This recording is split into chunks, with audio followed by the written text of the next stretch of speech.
So, hello guys! What's up? It's me again, si Mima Alicia nyo at nagbabalik ulit para sa ating panibagong video.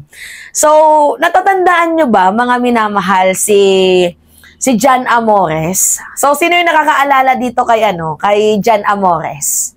Yeah? So, si Jan Amores po, ang di umanong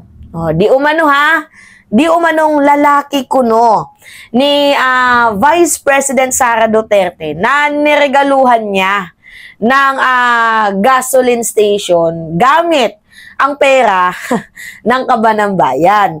So, di ba natandaan niyo yung issue na yan? Na itong si Jan Amores at itong si Sara Duterte ay meron daw di umanong relasyon. Pero tayo, hindi naman tayo nagpapaniwala sa mga ganyan chismis not unless merong physical evidence talaga. Pero sabi ko nga sa inyo, hindi to uusok kung walang apoy. Kung walang apoy, hindi uusok. Kung walang usok, walang apoy. Diba? So, ngayon nga po mga minamahal, mukhang meron na naman pong pagsusulatan ng love letter itong si Vice President Sara Duterte. Kasi sa mga hindi din po nakakaalam, 2 to 3 years ago, itong si Jan Amores, yung PBA player na yan, is nanuntok din sa Binil Lasal. Nanuntok siya mga minamahal. Siya na nga yung may mali, siya pa yung nanuntok. Tapos, ang ginawa ni Sara Duterte, pinadalhan niya din mga minamahal ng love letter. Ng letter na ini-encourage ni Sara Duterte na, nandito ko, I am your true friend, ganyan-ganyan. So, pinadalhan niya ng letter, yan pa nga yung sabi, Jan Amores gushes over encouraging letter from VP Sara Duterte. So, si Jan Amores na nga yung mali, siya pa yung kinampihan ng ating OVP. So, ngayon nga po mga minamahal, maaga atang nakamit ni Jan Amores yung tinatawag na MVP. Kasi, nasa kulungan na po, sumuko si Jan Amores, alauna ng madaling araw. Nasa kulungan na siya ngayon. So, ano yung issue? Shooting incident. Ako, maangas. Same feather nga. Flocks together, mga minamahal. Kaya nga sabi ko dito kay Jan Amores, ito lang yung only comment ko. Congratulations! Maaga mong nakamit yung MVP mo. O, dyan ka maging matapang sa kulungan. Siguro hindi natatakot gumawa ng kasalanan nitong si Jan Amores kasi alam niyang may pumuprotekta sa kanya, no? Anyway, ito yung balita. Panood ko sa inyo. Marlene Padiernos, magbabalita at magseservisyo. Dati daw basketball player ito ba, partner? Sino yan? Amores? Ay, oo. Sino pa si Jan Amores yung nanuntok nung... Sa Lasal. Oh, Binil. Nalala ko, NCAA, di ba? Oo. Hindi pro PBA na siya ngayon eh. Ganun Pero ba? matagal na rin yun. When was that? 2 years ago? Matagal na yun. Oo, sige. Marlene. Doris Alvin, mag-aaluna ng madaling araw kanina ng kusang loob na sumuko ang PBA player na si Jan Amores at kapatid itong lalaki sa pulisya sa Lumban, Laguna. Ito ay makaraang sila ay masangkot sa isang shooting incident sa barangay Maytalang 1, Lumban kahapon.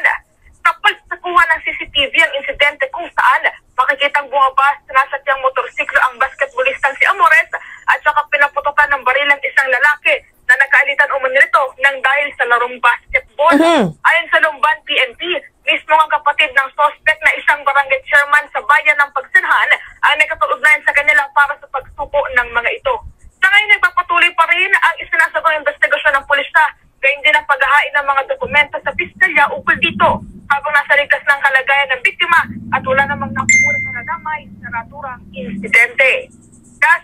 Marlene, ba't siya nandun sa ano? Anong ginagawa niya dun sa Lumban? May paliga ba dun? Kasi merong dinaluhang laro itong si Amores doon sa Lumban, Laguna. So pwede pala yun? Akala ko pag PBA player ka, bawal ka sa mga ibang liga. Kasi ang PBA liga nga yun eh. Baka exhibition. Baka gano'n. Hindi kaya baka. Kasi ang kapatid, ang lumalabas yung kapatid niya, taga dyan, sa lugar na yan. Yes, tama. At saka at the same time, doon sa impormasyon na nakalap natin, naglaro nga doon malapit sa area itong si Amores doon sa Lumban, Laguna, kung saan niya nakaalitan. Kaya dahil din sa basketball, itong kanyang binaril. Pero linawin mo, yung binaril niya, hindi naman ata tinamaan, hindi ba? Ayun doon, tinamaan pero nasa ligtas ng kalagayan. So Okay. tinamaan nga. Kasi nabasa ko naman kanina, pagising ko nakita ko yung item na yun. Parang hindi naman tinamaan. Kaya, pero makakasuhan pa rin siya. Kasi nagpaputok siya ng baril. Oo, Ang tanong, may yung- lisensya ba yung baril? Kasi pag Yan walang lang. lisensya, additional kaso din yun. Dadagdag pa. Sa ngayon kasi nagpapatuloy pa yung investigation pero ayon dun sa nakausap natin pulis sa Lumban na PNP ay posible daw maharap sa attempted murder itong si Amores. Pero patuloy pa rin yung investigation at ay sinasayang na rin daw yung documentation para sa pagpaghain sa piskalya. Itong kaso. Mabigat din yung attempted murder. Lalo pa nga, partner, ang team mo, active player ka ng... Ano bang team niya sa PBA, Marlene? Ano nga ba siya? Hindi kasi ako ganun Di ba North Point? Camille, alam ko North Point siya eh. Batang Pierre. Parang ganun yung... Kasi, kasi ganyan Ganun ba? From Batang Pier to, to Bilibid. ang team. Anyway, so mabigat po yan. Lalo pa nga kung makukulong siya. Sabi ko siya, North Point. Available North ba yan? Point, Batang Pierre. Ha? Available ang attempted murder?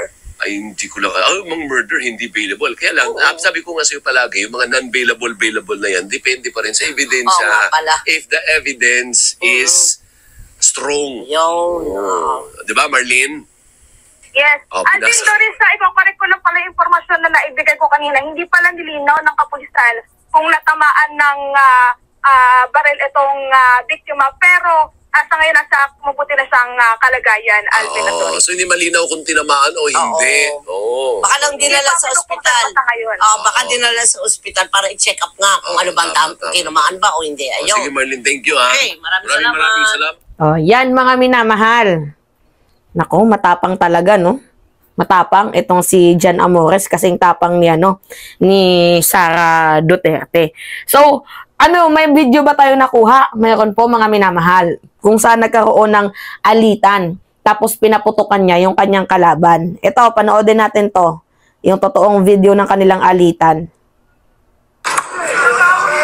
Yan yun, mga minamahal. Mga tao talagang hilig makipag-away, no?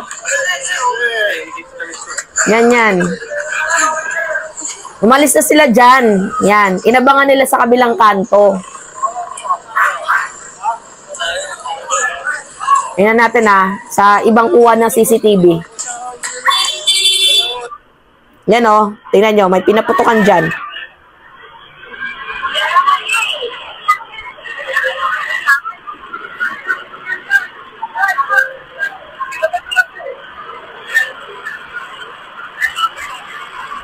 Yan, pakinggan nyo.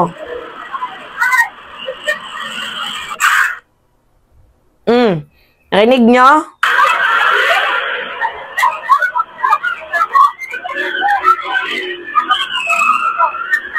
Nagkagulo, di ba?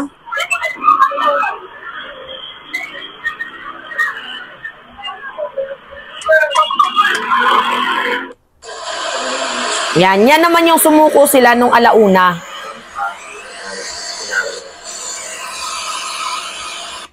Itong si Jan Amores, masama talaga yung ugali nito, no? Pwede na itong ipakilala kay Satanas. 'Di ba? Sabi nga nila sa kasabihan, once a basagulero is always basagulero. Nandahil lang sa pustahan, buwis buhay. Binigyan ka na nga ng gasoline station, di umano. Makikipagpatayan ka pa. North Pole Batang City Jail na siya ngayon. Jan Amores, sa Bilibid siya magaling, doon siya mag-basketball. Diba? Mainisin, pares nga sila ng ugali ni Sara Duterte. Yan yung sabi, same feather, flocks together.